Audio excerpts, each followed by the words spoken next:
Hello and welcome to my channel Geopolitical Wiz. Today we are going to talk about Belarus and its possible participation in the invasion of Ukraine. First, I think it's important to say that Belarus is already participating in this war by providing land, ammunition, weapons, hospital care and infrastructure. The only thing Belarus don't give to Russia is military troops. Is it about to change?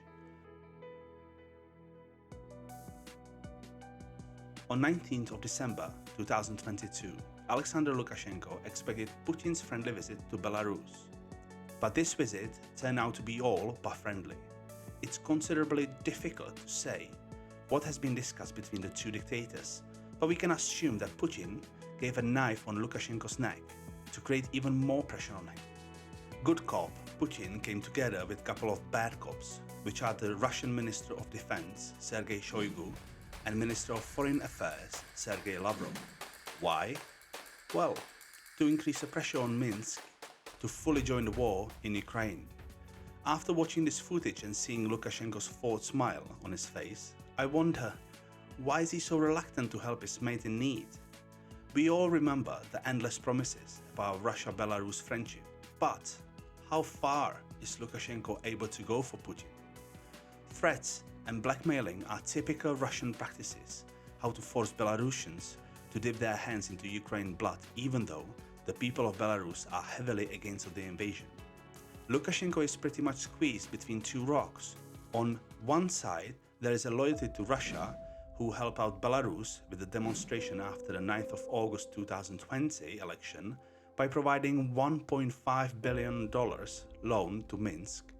And then on the other side, his own interest, which is to remain in the presidential office as long as possible. Lukashenko knows that joining the war could cost him not just his political career, but his life as well, since his destiny would entirely lie in Putin's hands and his success in Ukraine. So, what is he going to do and what option does he have?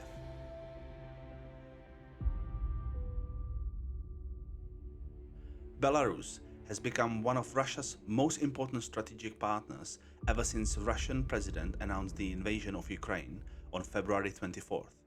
Alexander Lukashenko, the president of Belarus, has openly backed Putin and even permitted Russian forces to enter Ukraine across the Belarus-Ukraine border, giving them strategic access to Kyiv, Ukraine's capital.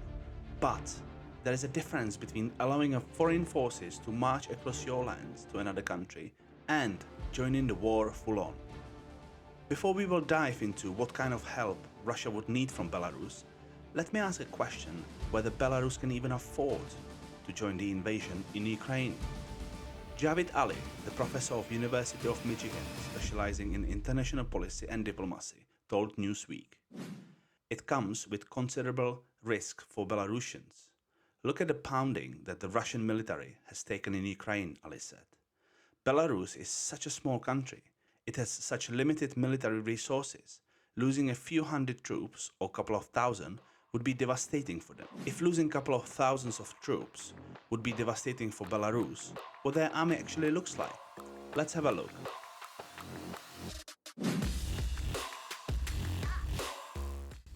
Belarus has 445,000 military personnel, but only 45,000 are active.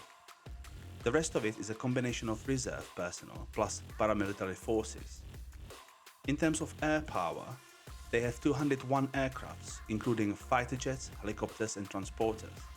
Regarding the land forces, they have 601 tanks, 1,510 armored vehicles, 710 artilleries, and 238 rocket projectiles. The Navy force is completely absent as they don't have access to the sea. Just to give a bit of perspective here, the Belarusian army belongs to the 52nd place in terms of the strength of its army, but for example Philippines, Peru or Malaysia come above Belarus, so it's obvious now to understand why a couple of thousands of killed troops would cause enormous troubles for Belarusian national safety.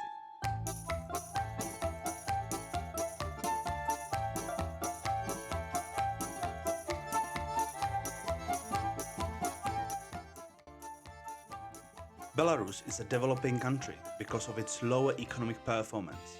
The industry has gone through a major shift from outdated Soviet production into textile, food processing, watchmaking, and manufacturing agricultural vehicles such as tractors.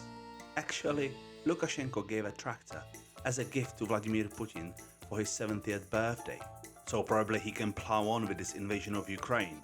Oil and gas production is not able to cover the domestic demand, therefore Belarus is depending on oil imports mainly from Big Brother Vladimir.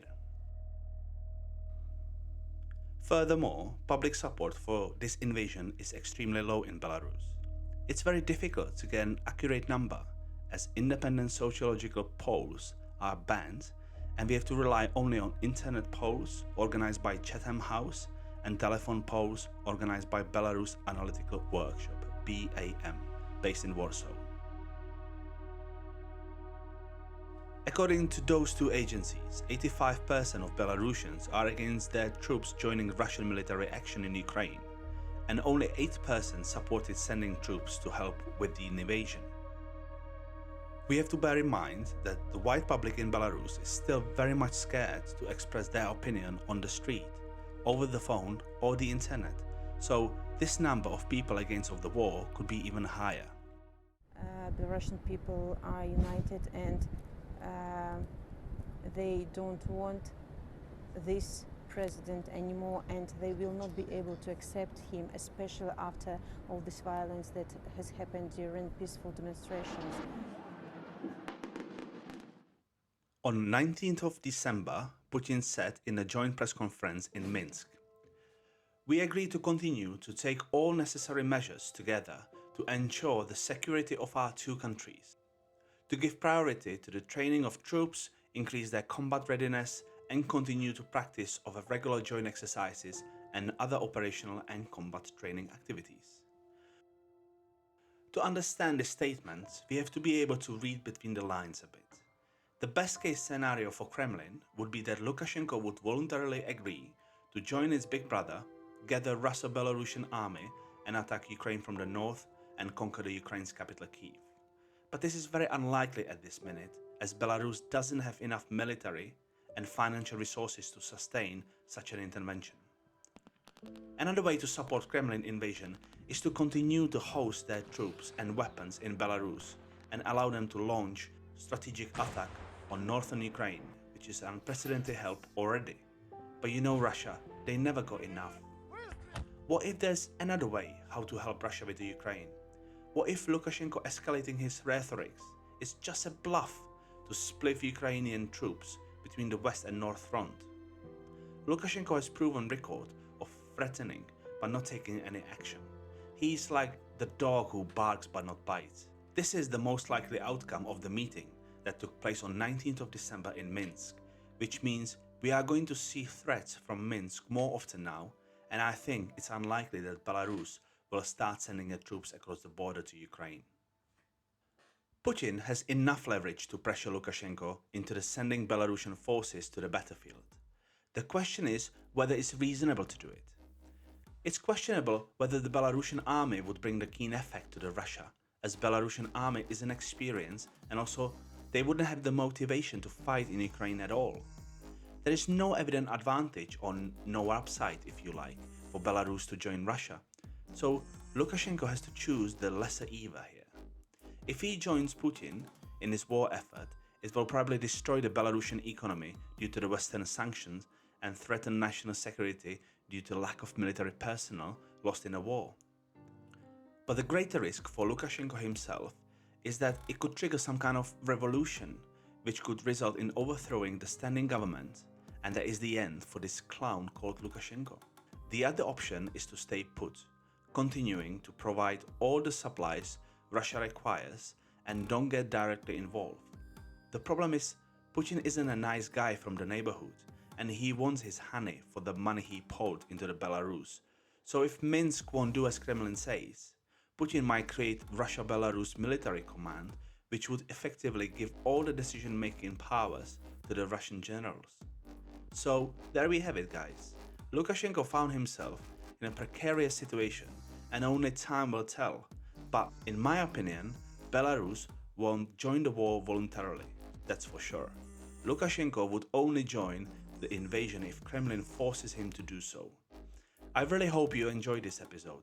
Please subscribe and give a like. I would really appreciate it, and it would help to create more content like this. Also, please click on notification bell so you won't miss out on any of my videos in the future. Thank you very much, and I see you in the next one.